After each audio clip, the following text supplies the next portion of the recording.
La tele, la herramienta que te da es la rapidez. Filmas, yo creo que el doble de secuencias que filmarías en una película.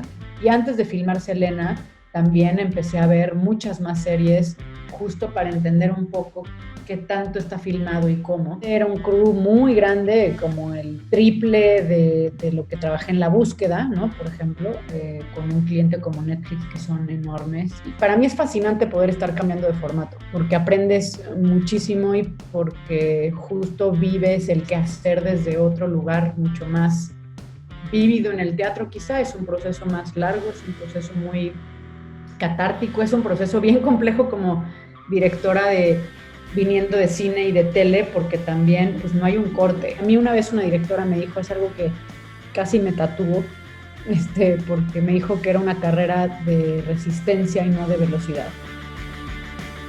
¿Qué tal? Yo soy Juan Carlos Galindo, esto es Cine Vital y hoy tenemos una invitada de lujo. Su nombre, Katina Medina Mora. Es una directora y escritora que tuvo la maestría en dirección por la Escuela de Cine en Londres en el 2005. Fue primer asistente por muchos años y dentro de sus trabajos como primer asistente de dirección participó en la película Voy a explotar de Gerardo Naranjo en el 2008. Además estuvo también en Oveja Negra de Humberto Hinojosa en el 2009 y en una serie que todos conocemos y amamos, Soy tu fan. Además, su primera película, Luto, fue acreedora en el Festival Internacional del Cine de Los Cabos al premio por distribución digital. Y su segunda película, Sabrás qué hacer conmigo, tuvo varias nominaciones a la Diosa de Plata, dentro de las cuales ella fue nominada a Mejor Directora, Mejor Guión y Mejor Película. En teatro tiene obras como La acera de enfrente y Blackbird. Y además ha dado recientemente su salto a las series de televisión, con series como Historia de un crimen, La búsqueda, y actualmente la serie de Selena, una serie que la ha roto, estando en las listas de las más vistas en México y en muchos países de Latinoamérica en Netflix. Quiero darle la bienvenida a Katina Medina Mora. Muchas gracias por estar aquí con nosotros el día de hoy. Y bueno, vamos a comenzar a platicar sobre algo que me parece muy importante para las nuevas generaciones de cineastas y que además también me llama mucho la atención. Tú inicias tu carrera como asistente de dirección con diferentes directores muy importantes. Me parece que un tiempo bastante grande trabajando como asistente de dirección y después das el salto a dirigir tu primer largometraje, Luto, una película con un crew reducido, ¿no? Con una experimentación también en el guión, pero me gustaría que nos platicaras cómo fue esa transición de pasar, de tener una carrera exitosa en la asistencia y de pronto tomar este camino para dirigir tu primer largometraje. Hola, pues antes que nada, gracias por el espacio. Siempre está padre poder platicar de lo que hacemos. Sí, yo trabajé como asistente de dirección como 12 años. Es algo que recomiendo ampliamente, no necesariamente como asistente de dirección, pero sí creo que todo el mundo que quiera ser director o fotógrafo, o productor o algo en el cine, empezar desde abajo y tener horas set es básico como para entender pues cómo funcionan las cosas, entender a los distintos departamentos. Yo, la verdad es que nunca pensé que la asistencia de dirección me ayudara tanto ahora que dirijo, pero hay una parte como de los planes de trabajo, de saber cómo funcionan todos los departamentos que sí me ha ayudado mucho ahora que dirijo. El salto fue muy difícil porque, como bien dices, tenía una buena carrera de asistente de dirección, me hablaban mucho, era buena, y siento que la gente en esta industria también pues te encasillan o te ven en un lugar y es difícil sacarlos de ahí y que te puedan ver como directora. Y si bien el asistente de dirección trabaja de la mano del director, pues sí es un trabajo muy distinto al del director y creo que pues ese paso fue complicado. Y tuve que empezar, como dices, con Luto, que es una película que pues gracias a Renato Ornelas, se lo voy a agradecer toda la vida, es un amigo y productor que de pronto pues propuso esta cosa más experimental, me dijo, tienes 15 días, te doy 100,000 pesos y una cámara y filma tu primer largo y su propuesta era un poco como no tener la presión quizá de un fondo de 20 millones para un largo, sino poder regarla un poco y experimentar con algo más chiquito. Tenía además fecha de caducidad la propuesta, entonces tuve que hacerlo rápido y al final también pues producir yo y que hubiera una escaleta. Me decía, no escribas un guión completo, haz algo un poco más improvisado, que no sé si volvería a hacer porque creo que los errores que tiene la película tienen que ver con eso. Pero me ayudó muchísimo porque entonces me trae a después hacer Sabrás qué hacer conmigo con Eficine, en donde es una película muchísimo más grande, que en teoría iba a ser mi primera película, pero que Luto se cuela ahí, y que también es algo que yo recomiendo mucho porque los fondos son complicados ganarlos con óperas primas, la gente no confía en ti si no ha visto algo previo, y de pronto tener una primera película ambiciosa que cueste mucho dinero y demás, pues puede ser un poco más difícil de levantar. Yo llevaba tratando 5 años de levantar Sabrás qué hacer conmigo sin éxito, y hasta que sucede el luto y entonces ya en el IMDb hay un renglón de directora, pues es mucho más fácil que Incine o que cualquier otro fondo te tome en cuenta y vea que eres capaz de hacer una película, ¿no? Hay algo que me llamó muchísimo la atención sobre el luto y es precisamente lo que dices que no hubo como tal un guión, sino una estructura de escaleta y de ahí una exploración de escena por escena, ir trabajando con los actores. Obviamente sabían dónde partían y hacia dónde se dirigían, ¿no? Pero las escenas intermedias era un trabajo de irlo haciendo incluso un poco de manera filmado en la secuencia en la que se iba presentando la historia, ¿no? En la medida de lo posible. ¿Cómo fue ese trabajo con los actores? ¿Cómo fue esta, o sea, me hablas, por ejemplo, de la propuesta que vino para producirla, pero cómo fue el trabajo ya en el set para poder contar esta historia? Porque de alguna manera me imagino que hubo poco tiempo. Sí, y tomé una decisión que en el momento me parecía la adecuada, no sé si ahora lo veo igual, pero la decisión fue que ellos dos no se conocieran antes de filmar.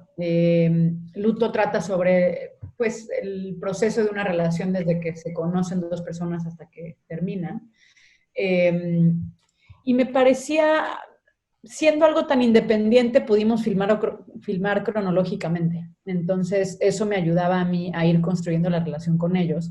Y me parecía interesante que en las primeras escenas en donde ellos se conocen y tienen una first date, pues los actores no se conocieran y usáramos un poco ese nerviosismo de la primera cita con alguien y que poco a poco también entre ellos se fueran conociendo. Lo que pasa es que en una película pues lo filmamos en 15 días, no en tiempo suficiente como para irlo manejando, y entonces lo que hice fue mucho trabajo con ellos de sus biografías, les hice álbumes como para que ellos en las improvisaciones tuvieran pues dónde crecieron, cuántos hermanos tuvieron, cómo fue su infancia, etcétera, que sí hubiera como una construcción buena del personaje.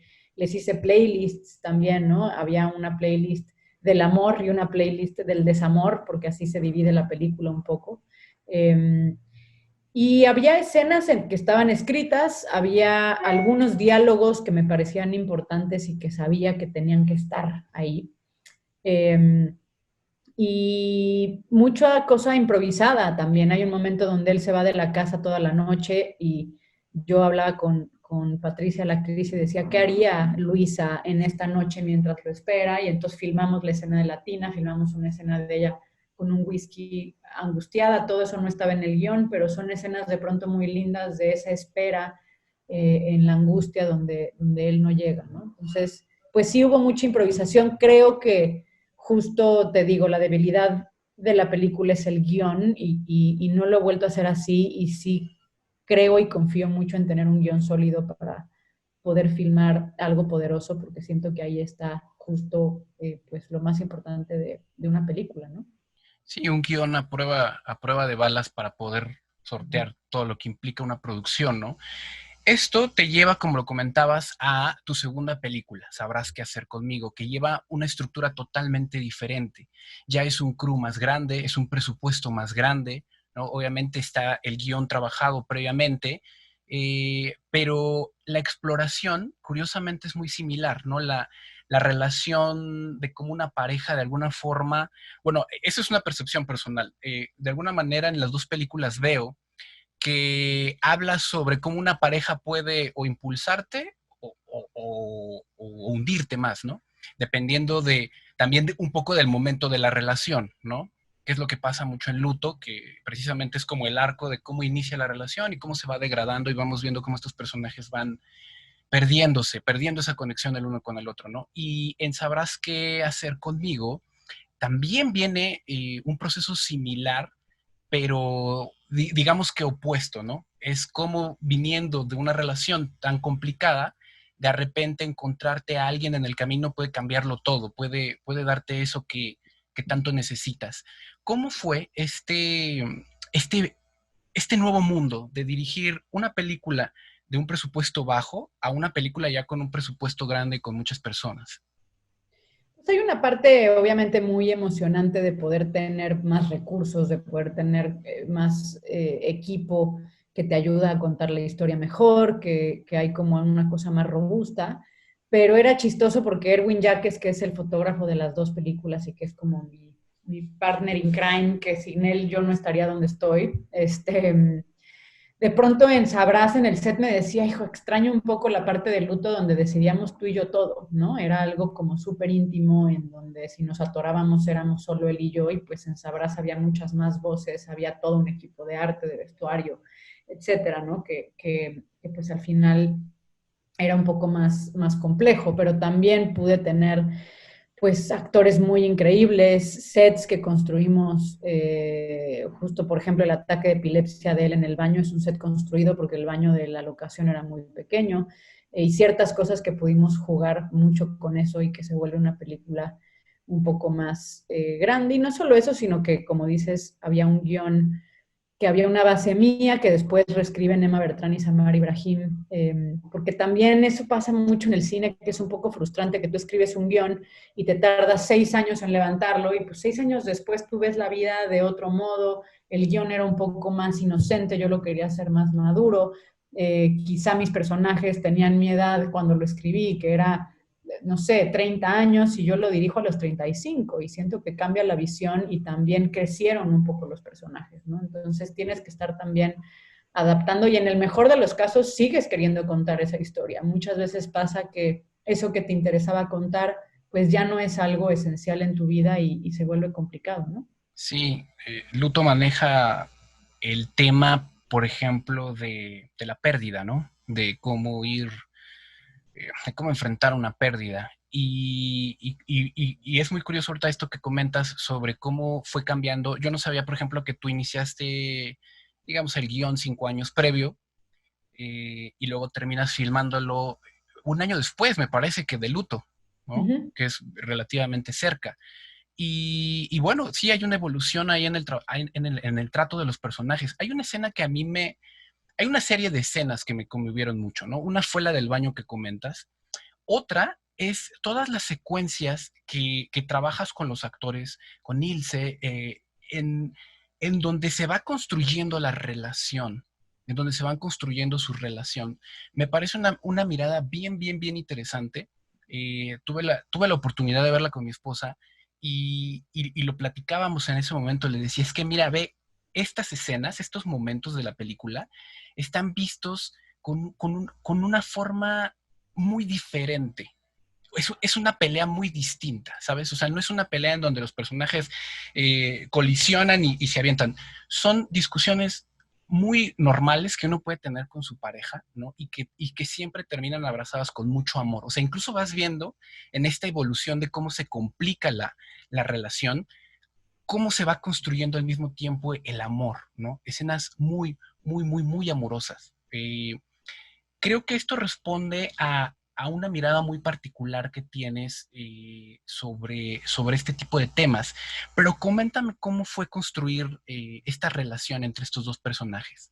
Pues para mí, sabrás, más que la historia de la relación, me parecía interesante el cómo afrontamos la vida, en cómo un personaje como él, con una enfermedad física, afronta la vida muy distinta a ella, que está sana físicamente, pero que emocionalmente está muy rota, ¿no? Y cómo cada uno pues decide cómo enfrentar los propios retos que se tienen y cómo alguien con una enfermedad declarada, digamos, puede vivir incluso mucho más vívidamente que alguien que tiene el corazón roto, ¿no?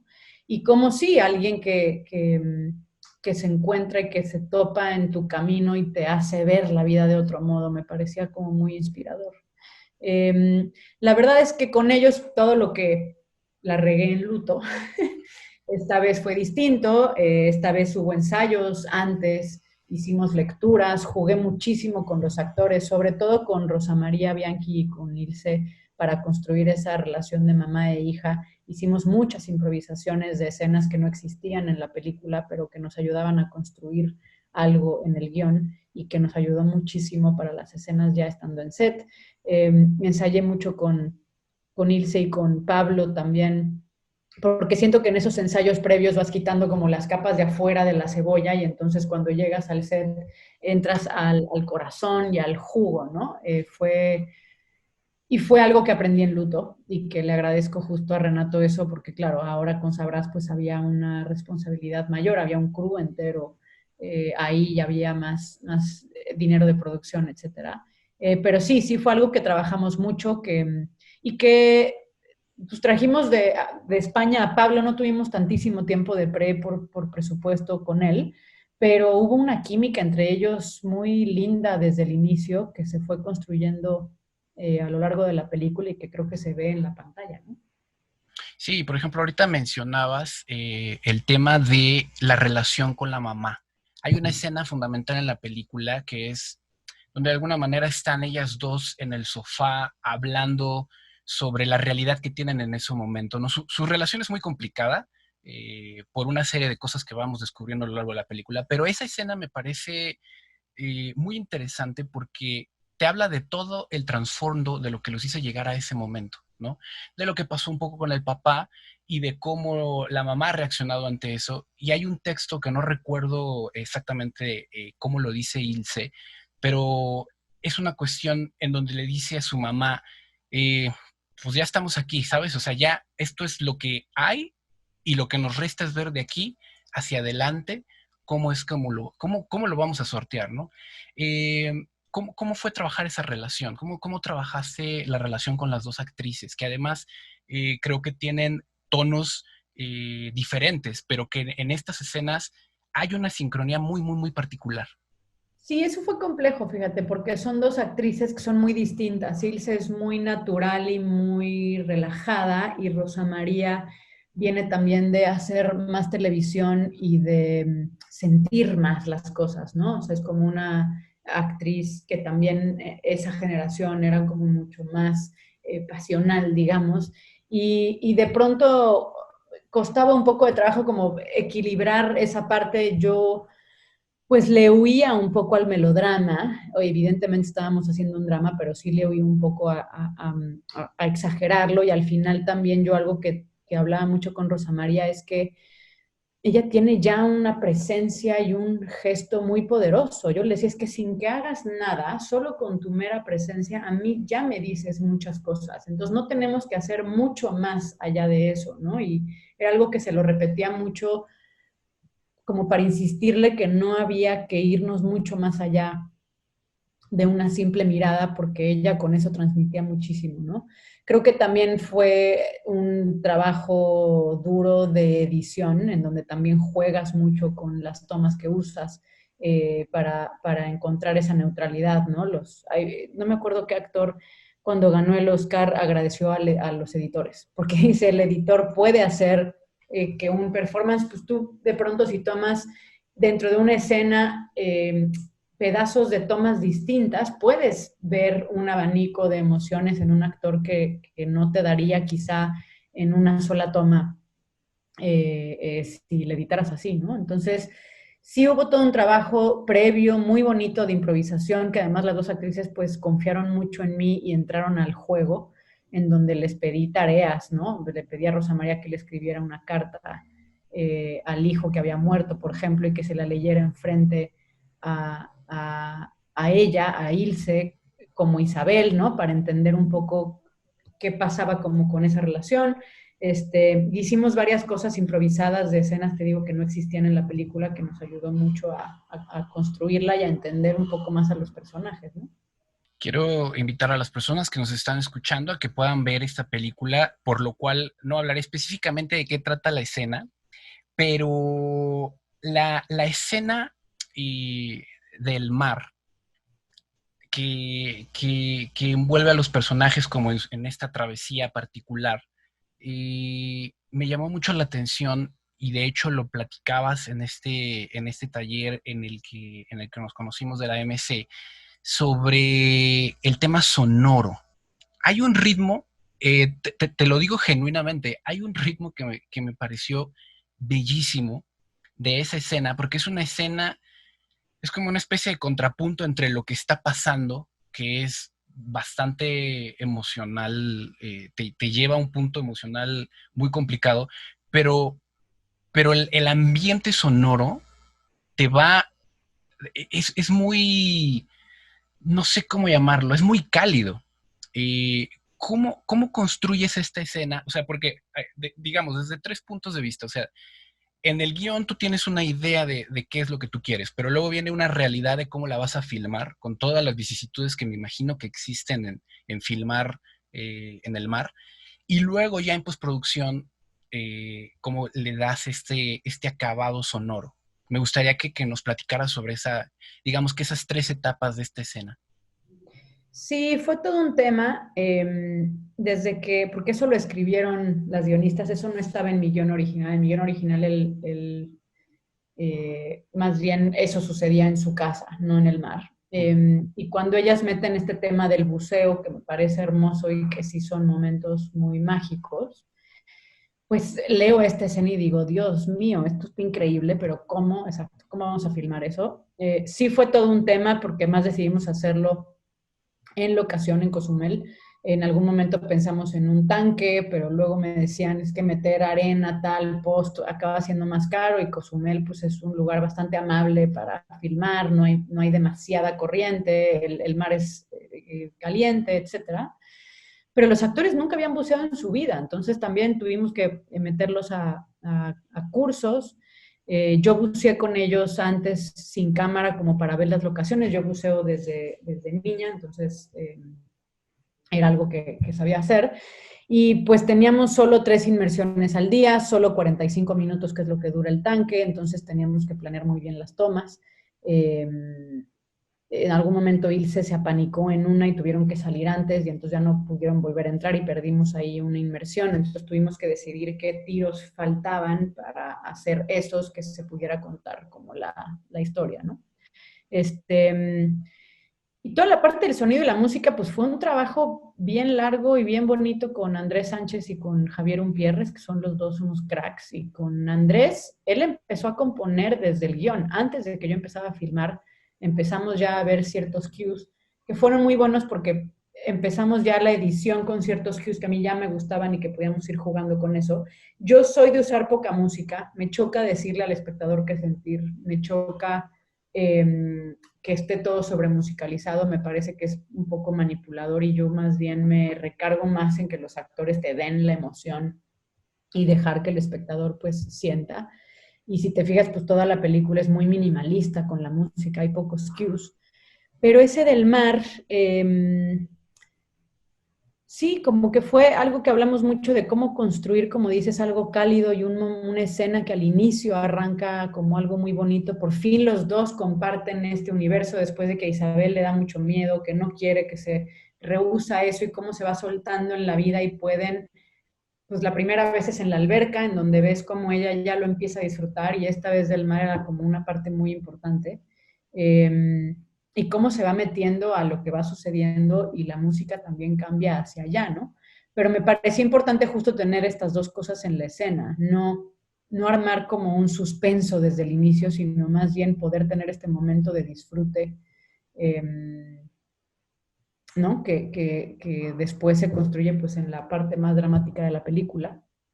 Y que fue sí todo un tema filmar, pero estoy muy contenta con lo que salió ahí. David Torres, que fue el fotógrafo que hizo las tomas bajo el agua, que es pues de los mejores en México y que, si te soy honesta, en algún momento nos faltaron tiros y yo pensé que no tenía el final de la película y estaba muy frustrada porque ya pues no teníamos otro día de filmación y fue un poco mandárselo a la editora y decir, avísame si crees que con esto podemos editar, ¿no? Sentía yo que me faltaban tomas.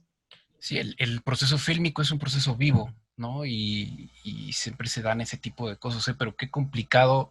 Digo, yo veo la escena y obviamente no se nota eso, o sea, no se nota la falta de tiros porque está todo lo que tenía que contar la historia, pero qué complicado me imagino terminar de rodar y decir, híjole, quizá hizo falta estos dos tiros, ¿no? Sí es una angustia particular eso, ¿no? Sí, sí, sí, tremendo. Ya estábamos diciendo, si hay otro día de filmación, ya no hay fiesta de rap, porque fue lo último que filmamos de la película. Pero al final cuando lo vi editado dije, ahí está todo, sí se cuenta, ¿no? Qué increíble. Tocas otro tema que me gustaría que platicáramos. Platicabas ahorita sobre el trabajo que tienes tú con otra guionista, ¿correcto? Otro par de guionistas, ¿no? Tengo entendido. Sí, bueno, Eh, con ellas dos hice esta película. y de ahí surge un tema importantísimo, siento, que me parece que hoy la relación director, guionista en la industria es algo que se debe platicar, ¿no? Es algo que se debe poner en consideración. Hay me parece que un problema, no sé si llamarlo un problema, pero hay un tema con respecto a los directores que de repente se arrojan a dirigir una película de su autoría con un guión propio y que quizás su expertise no está del todo en la parte de guión, ¿no? Y por otra parte, hay otros miembros de la industria que son los guionistas que dedican pues su vida, su tiempo a construir bellas historias, pero que de pronto hay una disparidad a la hora del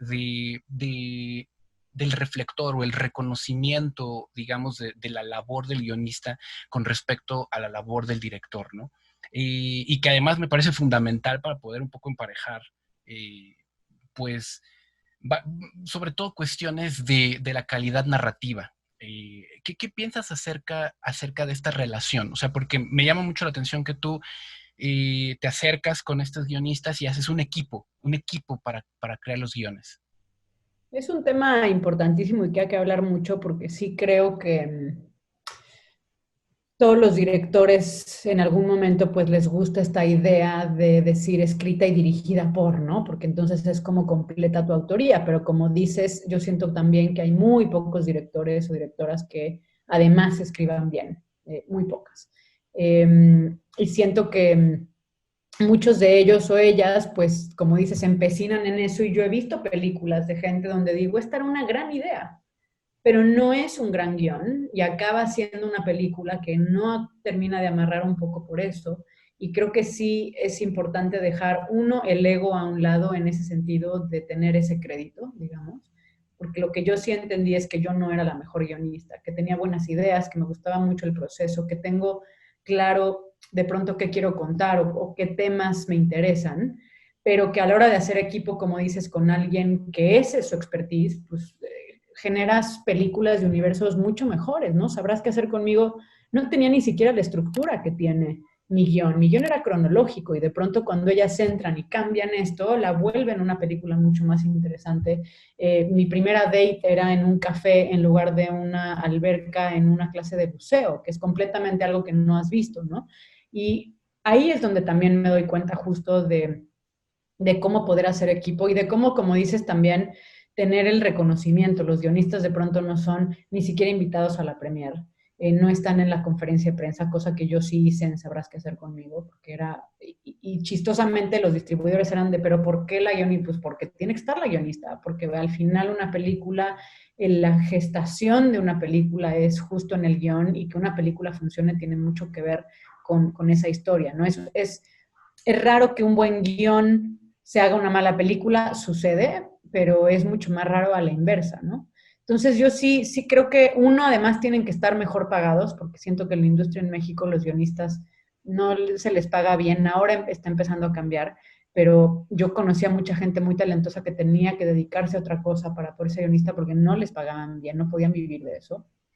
Eh, y dos, creo que el cine es colaborativo con todos los departamentos y con el guión yo sí he tenido la experiencia justo de a la hora de trabajar con alguien se potencializa todo, ¿no? Ya sea que yo escriba, pero sea, nunca escribo sola, ahora estoy escribiendo un guión nuevo y lo estoy haciendo yo un poco por falta de dinero y porque en la pandemia pues empecé a escribirlo, pero he trabajado, la historia la trabajé con una guionista, con Shirley Abney, y me senté a escribir yo y ahora estoy con otro script doctor ayudándome, ¿no? O sea, como haciendo otra vez equipo con alguien para poder aterrizarlo mejor. Entonces sí, creo que muchos directores tienen que dejar ir esa idea, eh, a menos que seas de verdad alguien muy bueno, porque además siento que hay cosas que no ves y hay cosas que como director, pues tu cabeza está mucho en la puesta en escena y no necesariamente vas a tener las mejores ideas para el guión, ¿no? Sí, porque además el trabajo de guionismo es un trabajo de tiempo completo, ¿no? Siento que, de hecho, es de las labores más complicadas. Las personas dedican todo el día, todos los días para escribir grandes guiones, ¿no? Y como dices, de repente para un guionista, tener que equilibrar entre buscar otro medio que le permita el día a día, ¿no?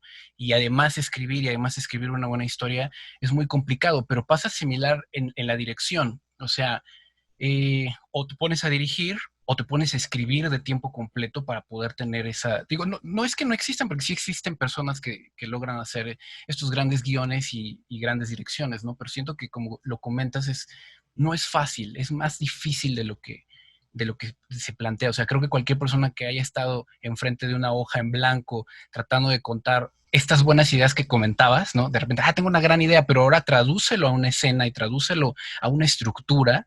Eso es una labor de mucho tiempo. Entonces, qué importante que comentes esto y sí, es algo que se debe platicar en la industria. Eso me lleva a tu trabajo en teatro. Tienes dos obras, La acera de enfrente, que estrenas en el Festival de Teatro de Tamaulipas, ¿correcto? Y una segunda obra, Blackbird, que es un texto de David Harrower, ¿correcto? Correcto. Esta obra que montas con Alejandro Calva y Cassandra Changuerotti toca un tema o sea, este texto toca un tema muy controversial. Pero antes de pasar como a la obra en sí, me gustaría que me comentaras qué, qué es lo que te lleva a comenzar a dirigir teatro, que son lenguajes distintos, el cine y el teatro, ¿no? Ya hablaremos también de tu trabajo en televisión, pero el teatro, el trabajo con los actores, es más como de mucho más tiempo, las estructuras son distintas, igual todo está pasando al mismo tiempo. Yo siempre hago la analogía que tiene que ver más con un músico, ¿no? Un concertista tocando su obra en vivo, porque eso es justo lo que pasa, ¿no? ¿Qué es lo que te lleva a dar este salto y cómo fue? Pues chistosamente es al revés. Creo que mi primer amor fue el teatro. En la preparatoria, mi preparatoria tenía teatro musical.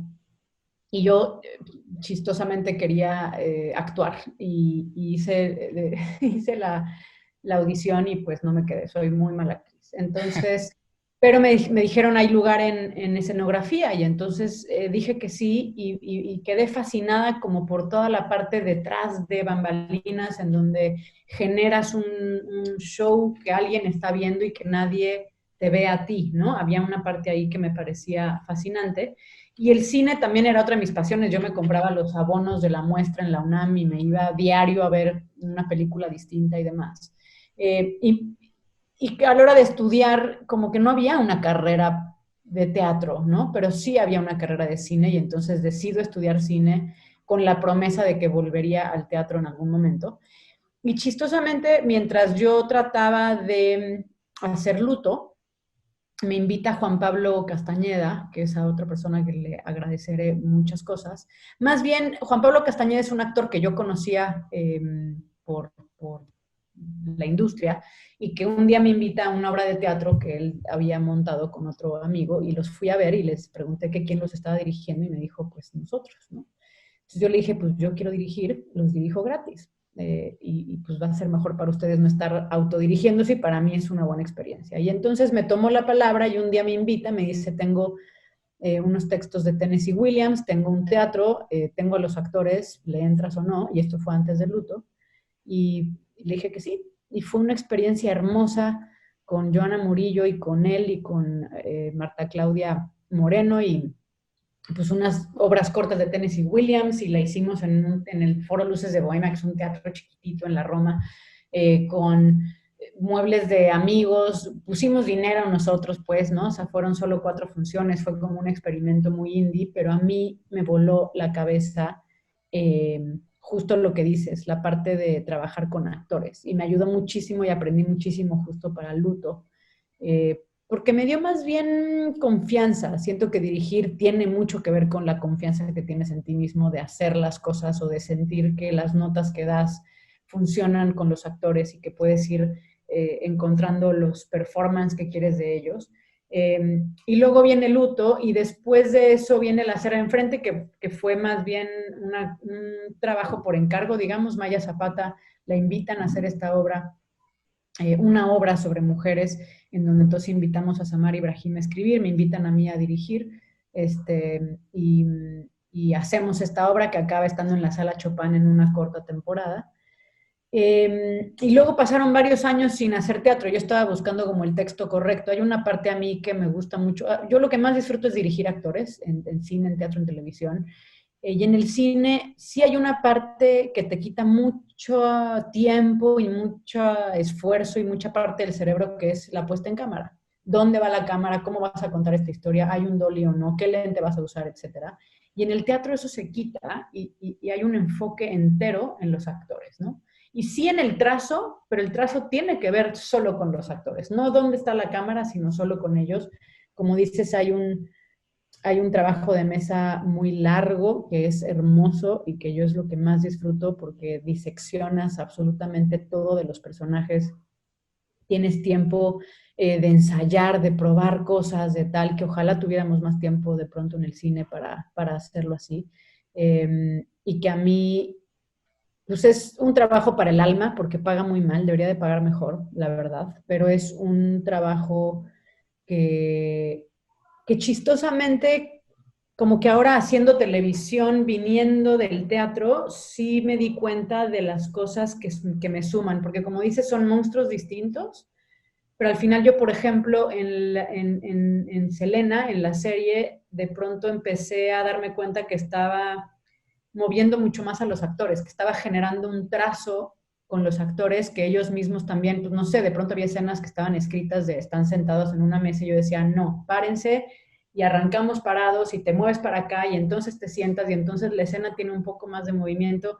Y uno de los actores, Ricardo Chavira, que sale del papá de Selena, me decía, me preguntaba, ¿no? Si vienes de teatro, o sea, estás haciendo algo que tiene un poco que ver con eso y no sé, me dio gusto para mí es fascinante poder estar cambiando de formato, porque aprendes muchísimo y porque justo vives el quehacer desde otro lugar mucho más vívido. En el teatro quizá es un proceso más largo, es un proceso muy catártico, es un proceso bien complejo como directora viniendo de cine y de tele, porque también pues no hay un corte, o sea, la puesta en escena arranca y tú sueltas y es creo que de las ansiedades más grandes que he vivido en mi carrera, porque yo digo que no se equivoquen o si se equivocan, pues no hay un corte, o si el actor se va por otro lado, no hay una cosa de decir, no, no, no, ahora hazlo por acá, no tienes que confiar en el trabajo previo.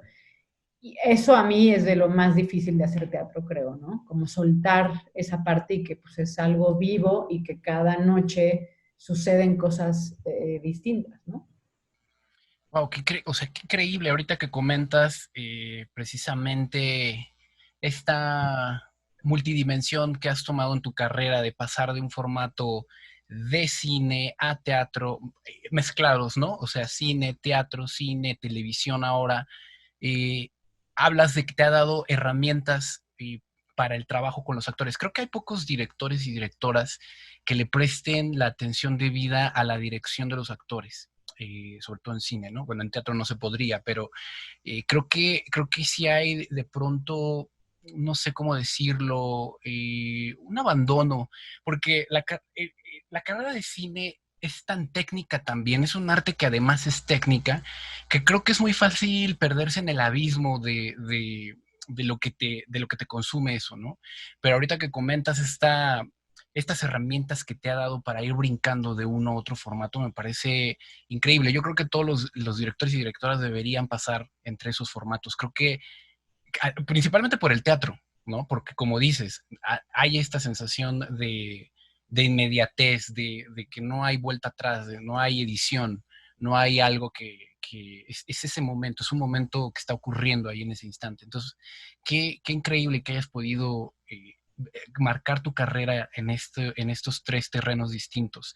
Eh, Antes de pasar a tu trabajo en tele, me gustaría platicar sobre Blackbird, que es un texto, híjole, es un texto complicado en el sentido del tema que trata, pero además cómo lo aborda.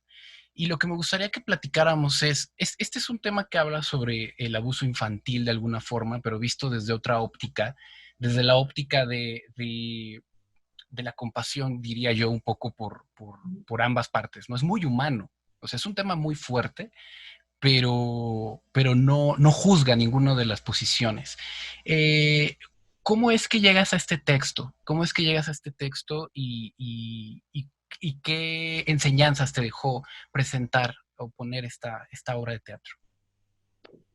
Pues yo siempre voy buscando un poco con los proyectos propios sobre qué quiero contar, ¿no? De qué quiero hablar. Y el abuso sexual infantil era algo de lo que yo quería hablar.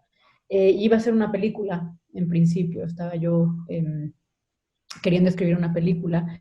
Y siempre que arranco un proyecto busco referencias, ya sea de novelas, de películas, de cosas como para explorar un poco el tema. Es algo que yo hablo abiertamente y que yo sufrí de niña y que fue un trauma muy grande y que después de haberlo sanado de muchos años me parecía importante tocarlo porque todavía es un tema muy tabú. México es el número uno en abuso sexual infantil y me parecía que desde un lugar ya distinto en mi vida podía yo generar cierta reflexión. Me parece que además hay una responsabilidad como cineastas o como hacedores de arte de poder generar preguntas y, no, y ir un poquito más allá con lo que hacemos, ¿no? Y además de hacer algo catártico para mí, porque a mí luto es sobre una relación que yo tuve y fue muy catártico hacerla. Sabrás qué hacer conmigo, habla del duelo. Yo viví un duelo muy duro con un primo que era casi mi hermano y que tenía yo un amigo también con la epilepsia, ha estado como cerca de mi familia y también fue muy catártico hacerlo. Y con Blackbird, pues iba a ser, te digo, una película y cuando estoy buscando novelas o cosas que hablaran del tema como para investigar un poquito más, me topo con Blackbird y me topo con que es una obra de teatro. Yo llevaba además 3 años leyendo muchos textos de teatro, sabía que mi regreso a teatro tenía que ser algo muy potente para mí, y me topo con este texto que me vuela la cabeza. Y cuando me pongo a investigar, claro, lo veo que está pues en Broadway hacía unos años con Michelle Williams y Jeff Daniels y dije, esto es gigantesco, no va a haber manera de conseguir los derechos y cuando me pongo a investigar, pues alguien más los tenía en México, pero no la habían producido y se vencían en tal fecha y cuando se vencen, pues nos dicen hagan una oferta y nos acaban dando los derechos para sorpresa de mi productora y yo, ¿no? Y es, como dices, un texto muy complejo que habla de algo tremendo que para mí fue pues muy oscuro y después muy luminoso también porque me tuve que meter mucho a la cabeza del abusador. Yo tenía muy clara el papel de la víctima, eh, pero como dices, el texto está escrito desde un no juicio. Y es chistoso porque yo no hubiera escrito un guión así. Yo hubiera escrito un guión en donde la protagonista hubiera sido la víctima y él un poco más el villano y que este texto al final en el teatro pues tú diriges un texto que no es tuyo, y que al final tienes que diseccionar y tienes que aterrizar un poco lo que dice el autor sin poder hablar con él, porque ni siquiera existe ese acercamiento, ¿no? Que es chistoso y que también te da mucha libertad de interpretar. Pero fue muy duro porque fue meterse a cómo piensan ellos, a también entender, como dices, la compasión y el sufrimiento del otro y poder ser muy objetiva a la hora de dirigirlo y no irme hacia la víctima porque el texto estaba escrito así y eso me parecía muy interesante, además de que pues creo que eso generaba incluso más reflexión al final de la obra. Todo el mundo me decía, es que salíamos y había gente que hasta lo defendía, y entonces yo digo, pero de eso se trata la obra, se trata de dónde te pones tú como audiencia. Me parece muy interesante que tú solito te pones de un lado o del otro y acabas cuestionando tu propia moralidad o tu propia ética, ¿no? Y me parece mucho más interesante eso a algo que esté muy polarizado para un lado o para el otro. Y a mí me hizo entender muchas cosas que no entendí en 15 años de terapia, cosa que fue hermoso también, entender que estas personas sufren, entender que también tienen demonios, entender que de pronto hay que ponerle mucho más foco a ellos en el sentido de que todos sienten esta pulsión desde jóvenes, y quizás si fuera algo que pudieran hablar con alguien, podrían quizás canalizarlo psicológicamente de algún modo. Siento que es algo tan complejo y oscuro que nunca se habla, y entonces nunca, no hay un tratamiento, no hay estudios ni siquiera suficientes sobre por qué sucede, sobre si es algo neurológico, si es algo eh, intrínseco a cómo naces, ¿no? Porque no hay suficientes estudios sobre esto y urge hacerlos, porque ahorita estamos enfocados en curar a los niños donde ya pasó algo y donde es muy complejo hacerlo. Y la prevención es muy difícil porque estás hablando de niños que son indefensos, que tienen miedo, que no saben accionar, y que el foco tendría que estar en otro lado, ¿no? Entonces, pues sí, Blackbird fue revolucionario en mi vida.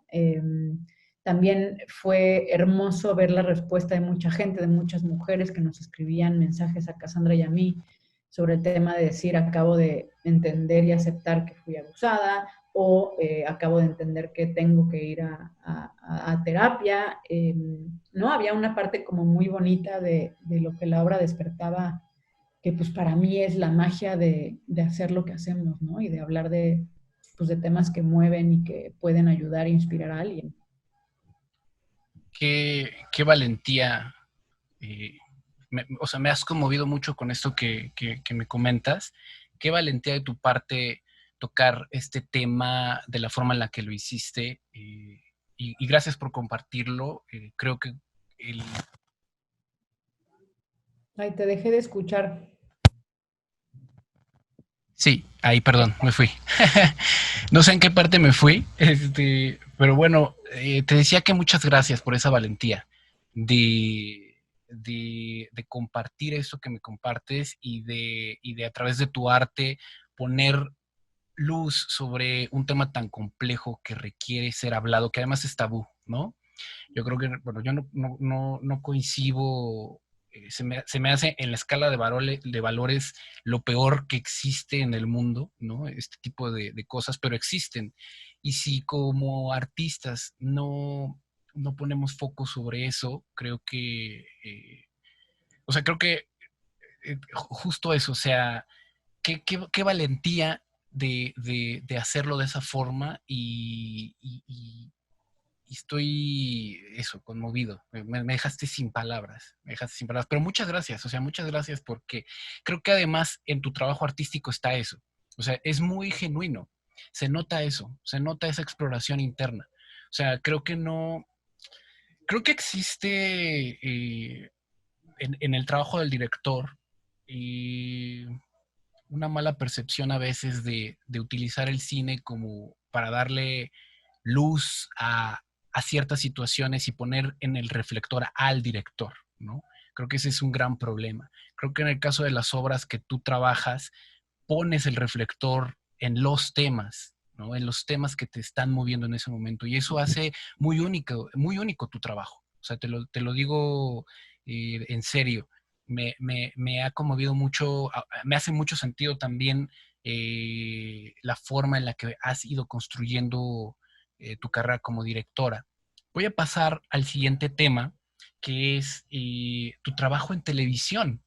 Das un salto más, un salto, como lo mencionabas tú ahorita, un monstruo totalmente diferente, que es la televisión, además en Netflix, ¿no? Con la serie de Historia de un crimen, La Búsqueda, ¿correcto? Uh -huh. ¿Cómo es que te da, qué nuevas herramientas te da brincar a la televisión? O sea, formatos totalmente distintos, ¿no? El cine de una forma, el teatro de otra, en tiempos, en estructura, y la tele, y sobre todo la tele o las series, en este caso con presupuestos muy, muy grandes, ¿qué nuevas herramientas te da? La tele, la herramienta que te da es la rapidez. Filmas, yo creo que el doble de secuencias que filmarías en una película.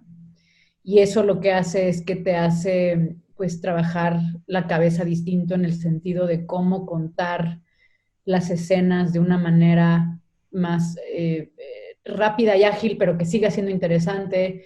Estás filmando a dos cámaras, cosa que en cine nunca pasa. También entonces hay una parte de cómo utilizar las dos cámaras a tu favor, de poder elegir como ciertas batallas. Sí siento que la televisión te da un callo enorme.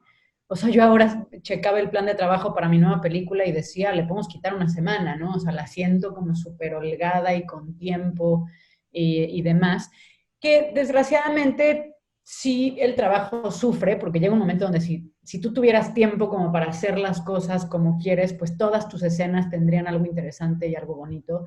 Lo que tiene las series es que hay de pronto una parte de frustración en donde dices, no me da tiempo más que de hacer un máster y un criss-cross, porque de verdad no, tienes que empezar a elegir como tus escenas estrella, para ver a cuál le vas a dedicar más tiempo y cuál va a ser como más interesante, digamos. Entonces, pero esto genera un callo tremendo eh, como director, ¿no? Y cómo empiezas a resolver ciertas cosas. Tienes que ser muy asertivo con los actores porque tienes 3 tomas, no tienes 6, ¿no?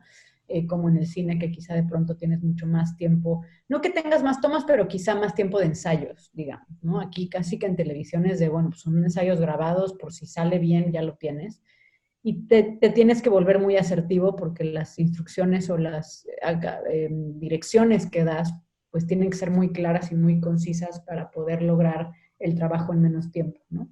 Eh, y hay una parte de explorar. A mí, yo estoy muy contenta que exista ahora, porque la verdad es que antes de la televisión, el cine pues tarda mucho. O sea, si bien te va, diriges una película de cada 3, 4 años, ¿no? Hay muy poca gente que puede hacerlo más seguido. Y para sobrevivir, pues tenías que dirigir publicidad, cosa que yo también estuve 2 años metida en la publicidad. No es lo mío, no me gusta, no está mi talento ahí. Lo tengo clarísimo también. Eh, y la televisión lo que viene a darnos es poder dirigir ficción y dirigir actores y contar historias desde otro lugar. Entonces a mí me está haciendo muy feliz, aun cuando sí hay una parte en donde pues entras y los guiones ya están hechos y no necesariamente estás en todo el proceso. Ahora estoy arrancando una donde sí estoy pudiendo estar en el proceso de dar comentarios de guión antes de filmar, cosa que pues no pasa normalmente. Este, pero pues es también un aprendizaje de hacer algo por encargo con un cliente como Netflix, que son enormes, y como también pues todo suma en la carrera a las cosas que aprendes y demás, ¿no? Pero sí, creo que lo que más, el callo que más se hace es ese, es la rapidez con la que filmas, cómo lo haces interesante y cómo eres muy asertivo en tus direcciones con los actores, ¿no? Con respecto al tema del lenguaje, no sé, esto es un tema muy particular, digamos, es un temor propio. Yo me he desarrollado principalmente en el tema de publicidad, como lo comentas, y de repente he tenido un poco el temor de que eso influya en mi lenguaje a la hora de yo narrar de otra forma, a la hora de yo narrar mis propias cosas. No sé cómo manejas tú, porque lo dices ahorita en una frase, ¿no? La televisión te da la oportunidad de filmar un máster y a lo mejor un criss-cross y a lo que sigue. Es algo que camina muy rápido, ¿no? ¿Qué me puedes decir con respecto a esto? ¿Cómo tú trabajas esta separación a la hora de dirigir? Creo que tienes que empaparte de referencias, no para copiarlas ni mucho menos, pero sí para cambiar el switch, porque yo también, por ejemplo, me di cuenta ahora que estaba escribiendo el guión de cine, que llevaba mucho tiempo viendo series, yendo poco al cine, entre por trabajo y luego la pandemia. Y claro, yo escribía y decía, estoy escribiendo a otro ritmo, no estoy viendo las imágenes como es de cine, que además el cine si no es de encargo, son cosas que tú decides. En la tele, por ejemplo, yo de pronto había una escena en la tele donde quería que el personaje estuviera de espaldas y me decían, sí, pero tienes que cubrirte con un shot de frente. Yo decía, no, pero es que yo lo quiero contar así. Me decían, sí, pero esto es televisión y la gente no quiere ver la espalda del actor. Y tú lo decides y no podemos no filmarlo para que después Netflix o alguien diga dónde está el shot de frente y que no exista, ¿no? Entonces tú al final estás trabajando para alguien, la televisión de pronto tiene mucho más cortes que el cine y en el cine yo sí hubiera solo filmado la espalda y punto final y no filmo la otra porque sé que así quiero contarlo, porque tiene una razón de ser, porque el personaje debe estar de espaldas, porque en ese momento tal o cual cosa, ¿no? Y creo que esto se viene, te digo, a ver muchas referencias en cuanto a, o sea, yo en cuanto empecé otra vez a ver cine y películas, entré como en esta cadencia y vi cómo mi guión iba cambiando, iba adentrándose un poco a ese mundo. Y antes de filmar Selena, también empecé a ver muchas más series justo para entender un poco qué tanto está filmado y cómo. Y sí hacer tus propuestas, pero el tema de la tele es que siempre te dicen te tienes que estar cubriendo y eso es un poco frustrante porque al final dices, no, no estoy como imprimiéndole algo mío, ¿no? O no estoy haciendo un statement en las escenas como tener un one shot de alguna secuencia o como, porque siempre tienes que estarte cubriendo. Entonces, si bien te va, pues toman la de espaldas y si bien te va, les gusta y la dejan ahí, pero hay una parte que se siente como tramposa, porque dices, no estoy generando un lenguaje como tú dices, no estoy generando una propuesta, porque creo que además el lenguaje es una herramienta gigantesca a la hora de contar historias, ¿no? De cómo mueves la cámara, por qué se está moviendo la cámara. Creo que siempre te tienes que hacer esas preguntas y creo que es una herramienta más para contar una historia. Si el personaje está de espaldas, si no cortas, ¿no? Si no le ves la cabeza a uno de los personajes, si lo ves de cerca, del lenguaje cuenta muchas cosas, no solo es el guión, ¿no? En televisión no tienes tanta chance de hacer eso porque hay alguien que te está pidiendo cosas, a menos que ya estés pues en un lugar privilegiado en donde sea una creación tuya y en donde en HBO te dejen hacer lo que tú quieres, ¿no? Pero es un poco eso. Para mí es irlo cambiando hacia allá. O sea, incluso haciendo Blackbird, pues fue cuando más fui al teatro como para ver puestas en escena, porque sí tienes que ir cambiando el formato y en publicidad idéntico, porque en publicidad también es otro lenguaje, es un lenguaje mucho más rápido, es un lenguaje que a mí me costaba mucho trabajo la rapidez de todo, ¿no? De hacer una visualización en 3 días, yo decía, no, yo necesito tiempo, o sea, yo creo cosas en meses y en leer un guión de una serie 15 veces, ¿no? No en un line en donde tengo 2 días para darle la vuelta y traer algo fresco a la mesa. Yo por eso me retiré de la publicidad, porque digo, mi cabeza no funciona así, no funciona tan veloz, ¿no? Yo soy como alguien más de procesos más largos. Sí, es que hay una delgada línea, o sea, creo que el tema es que hay una línea muy delgadita entre el lenguaje, pues que se filme de una manera similar al cine, no lo vuelve cine, el tema de la tele, ¿no? Y creo que lo que dijiste es fundamental, o sea, la parte más difícil creo es dejar ir, ¿no? En este tipo de proyectos, dejar ir, decir, hoy vamos a hacerlo así, vamos a hacerlo en un crisscross porque responde a un objetivo particular y yo no tengo esta posibilidad de imprimir algo que, una exploración más allá, ¿no? Por lo que implica cada lenguaje. Lo hablabas tú de la publicidad, de la televisión. Lo metes en otras cosas, siento que lo Uh-huh. metes, yo en Selena en específico, por ejemplo, a veces pues me decían, te tienes que cubrir, pero entonces yo sí cambiaba el que estuvieran sentados en una mesa a hacer un trazo que fuera un poco más Claro. interesante, o incluso en la dirección de actores, meterte más en las emociones para que si bien pues tienes solo el criss-cross, por lo menos sea mucho más interesante lo que estás viendo, lo que estás escuchando, o que haya una tridimensionalidad en la actuación de los personajes en donde sucedan cosas y que no se quede en algo plano, ¿no? Vas usando como ciertas herramientas distintas o desde dónde pones la cámara que sea un poco más interesante y que, ¿no? O sea, que ayude como a contarlo desde otro lugar. Pero sí, definitivamente es una parte muy linda de contar historias y de dirigir actores y de dirigir ficción, que es pues, lo que más me apasiona. Eh, pero al final digo, me urge hacer otra película, porque eso es el único trabajo que es realmente tuyo, porque incluso el teatro estás haciendo el texto de alguien más. No es algo que escribes tú, entonces hay muchas cosas del texto que a mí pues de pronto te cuestan trabajo, tú no lo hubieras escrito así, ¿no? O sea, al final no acaba siendo de tu autoría por completo y una película, aun cuando lo escribas con algún guionista, si es algo o un tema que tú estás queriendo retratar, eh, pues es importante, ¿no?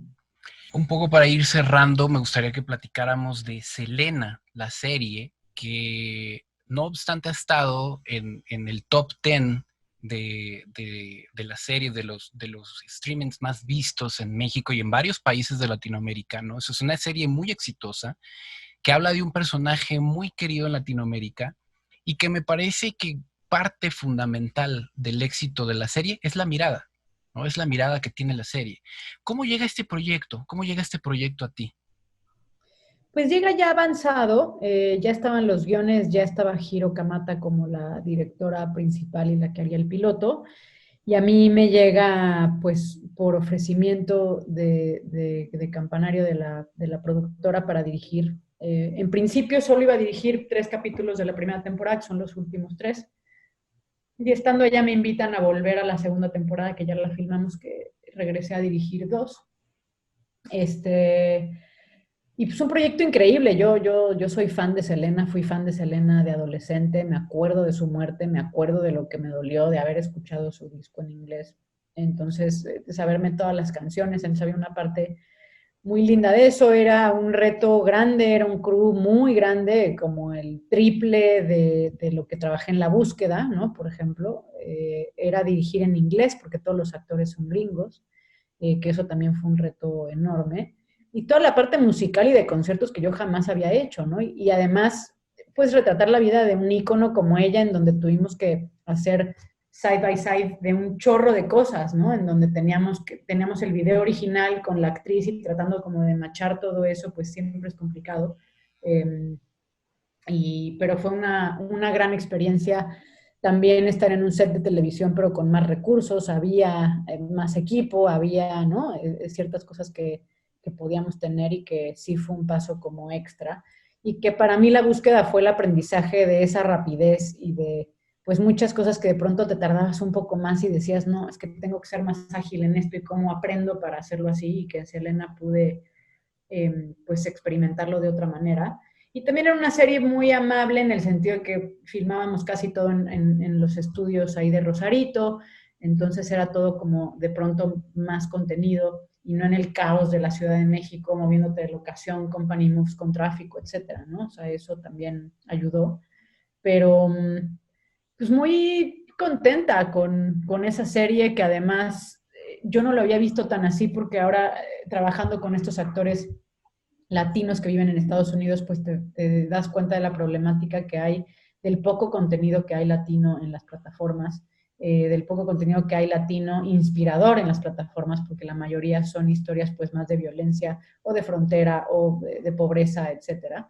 Este, y, y lo que esto generaba como representación para toda una cultura y toda una sociedad que vive en Estados Unidos, latinos que ya crecieron o nacieron incluso en Estados Unidos, y también cómo conectarlos con su identidad, con sentirse orgullosos de ser mexicanos, eh, que pues de mi lado yo vivo otras cosas acá, vivo también la parte de diversidad, pero vivo también la parte de género y de racismo y de clasismo que existe, pero había toda otra parte que yo no conocía de la parte latina en Estados Unidos que me parece importante y que está increíble ver que además está en el número 1 en Estados Unidos. Yo digo, hay un mercado que quiere ver estas historias y hay un mercado que está consumiendo estas historias y que necesita haber más, ¿no? Entonces, sin querer, Selena acaba haciendo un trabajo que también habla de algo que me interesa y que va un poco más allá de solo un contenido sobre una historia, sino que se vuelve algo también inspirador y que pues genera mucha representación en la pantalla, que es importantísimo y que estamos ahorita con ese tema a tope, ¿no? Que que es importante hablar de él y ponerlo ahí en pantalla. Ahora que comentas precisamente el tema de género, eres una directora exitosa. Eres una directora que ha pasado en múltiples formatos, que tienes 2 grandes películas, que ahora estás en esta serie, que has hecho teatro. El camino, me imagino, no ha sido para nada fácil, pero el hecho de que seas una directora per se por el tema de género, creo que es importantísimo que entendamos todos en la industria que en efecto es mucho más difícil para una mujer, o se lo hacemos mucho más difícil como estructura, digamos como sociedad, llegar a cualquier puesto de mando. O sea, yo he platicado con muchas colegas, principalmente en la televisión, personas que no han podido llegar a un puesto directivo prácticamente únicamente porque son mujeres, ¿no? No porque no tengan la capacidad, no porque no tengan la trayectoria. Y yo he vivido acompañando a estas amigas, a familiares, esta dificultad. O sea, yo realmente admiro mucho el trabajo que has hecho y admiro mucho el trabajo que hacen todas estas mujeres que llegan a puestos de decisión, de toma de decisión, porque es 20 veces más difícil. Es un hecho, es 20 veces más difícil, ¿no? Y se tiene que decir porque es así, o sea, esa es la situación. Pero a pesar de toda esta situación, de esto que comento, tú has logrado construir esta carrera, esta trayectoria. ¿Qué piensas sobre esto que te comento?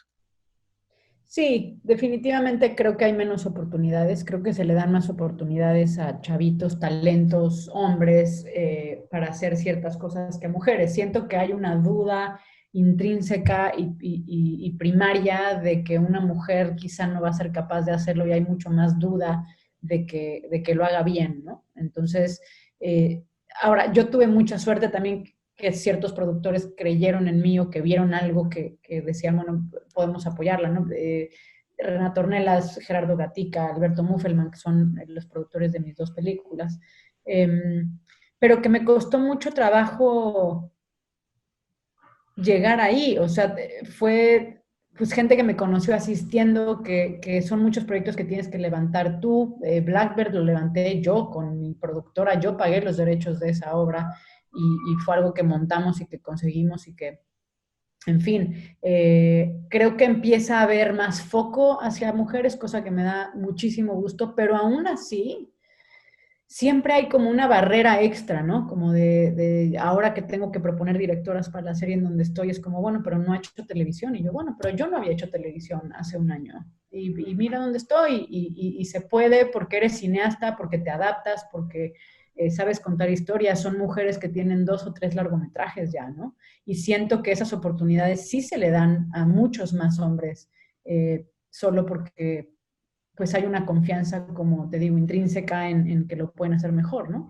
Pero empieza a cambiar un poco las cosas. Siento que sobre todo, por ejemplo, Netflix está, o sea, Selena es una serie dirigida enteramente por mujeres, Colosio también fue una serie dirigida enteramente por mujeres y que están buscando como cada vez más esa parte. Ahorita estoy en una serie con Disney y ellos también están buscando más mujeres. Hay un foco, una mirada hacia allá y hacia apoyar, que yo siento que es muy valiosa y que ojalá un día dejemos de hacer la pregunta de qué tan difícil es ser mujer en esta industria, ¿no? Que sea algo simplemente pues que hacemos y que estamos, y que tiene mucho que ver también o sea, lo chistoso es ver que en las escuelas de cine sí hay 50-50. El tema es que no llegan a dirigir. Y ahí es donde ves que las oportunidades, no es que no haya mujeres queriendo hacerlo, es que no hay las oportunidades y esas mujeres se quedan en el camino y se acaban dedicando a otra cosa, porque no hay esa oportunidad, ¿no? Entonces, se están generando ya espacios con eso. Yo soy parte también de Ya es Hora, que es esta iniciativa de mujeres en la industria,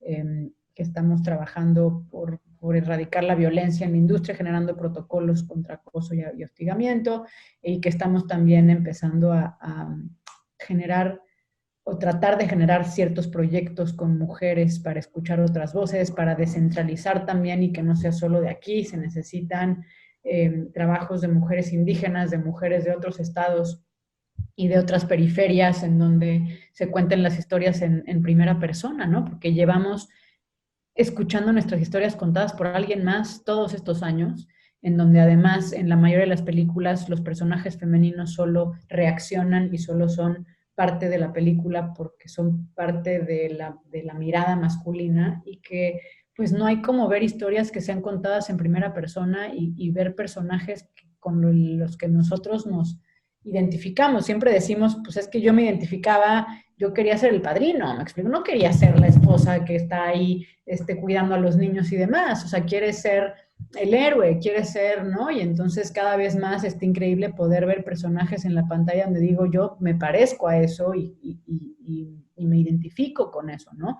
Y eso solo sucede cuando las mismas mujeres contamos nuestras historias, porque son las historias que nos interesa ver ahí, ¿no? Y no se dice que entonces se apaga la mirada masculina, ni mucho menos. Es más bien que se agregue, que se abra ese abanico y que tiene que existir también mujeres en las tomas de decisiones, porque también, pues si los productores son todos hombres, pues las historias que a ellos les van a interesar contar tienen que ser, van a ser las historias que más se identifican con ellos, ¿no? Entonces, incluso en los jurados, en los festivales de cine también, porque digo, el cine es tan subjetivo que de pronto pues necesitamos paridad ahí para que haya realmente algo equilibrado en las historias que se escogen y demás. Recuerdo que con Sabrás qué hacer conmigo en el Festival de los Cabos me encontré a la jurado en el aeropuerto ya de regreso y me dijo, yo había votado porque tu película ganara mejor película en la competencia,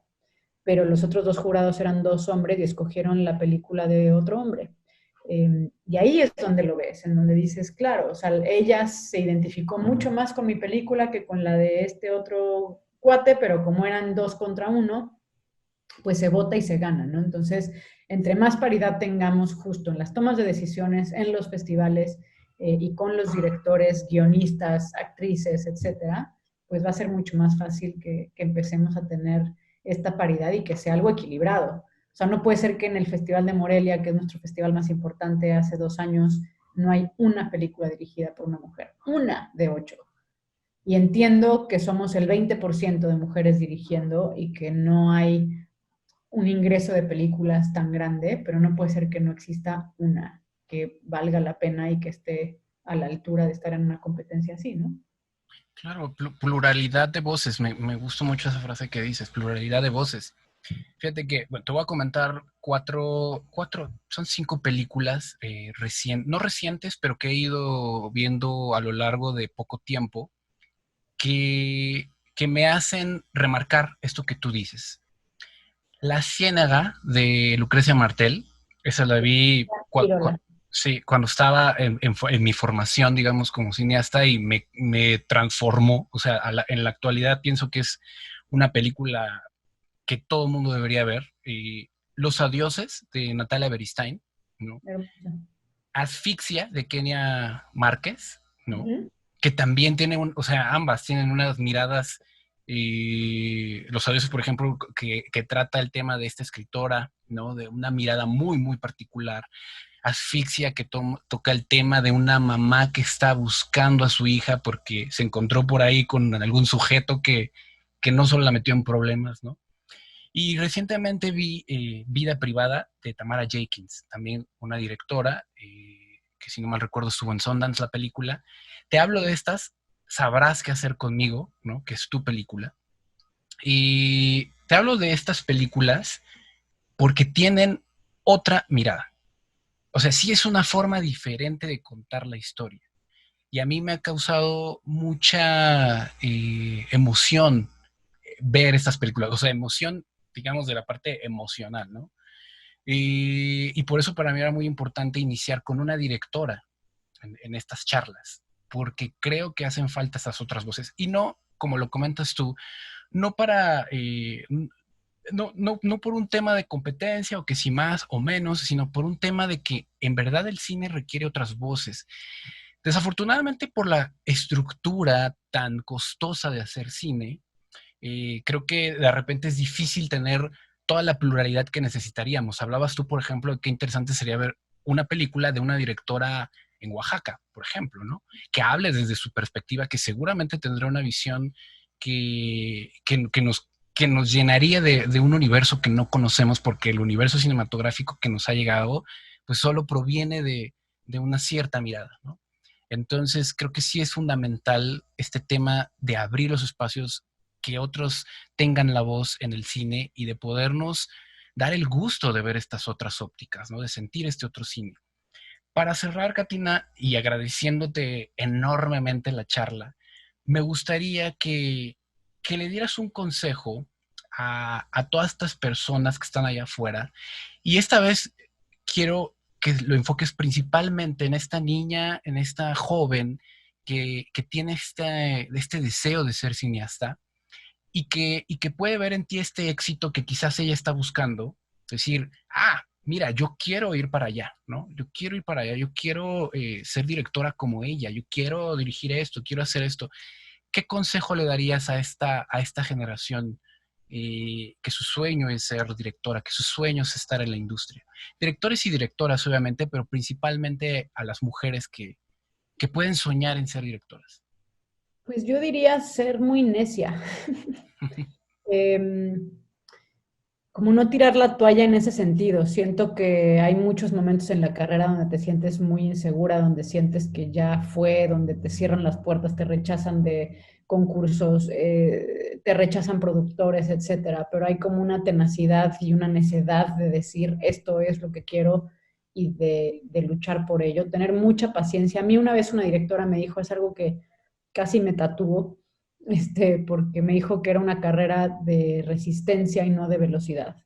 Y me lo repito todos los días, porque siempre hay una impaciencia porque las cosas pasen y es una carrera y una industria que va muy lento de pronto, que es un poco paso a paso y que es complicado. Y la otra cosa que diría es encontrar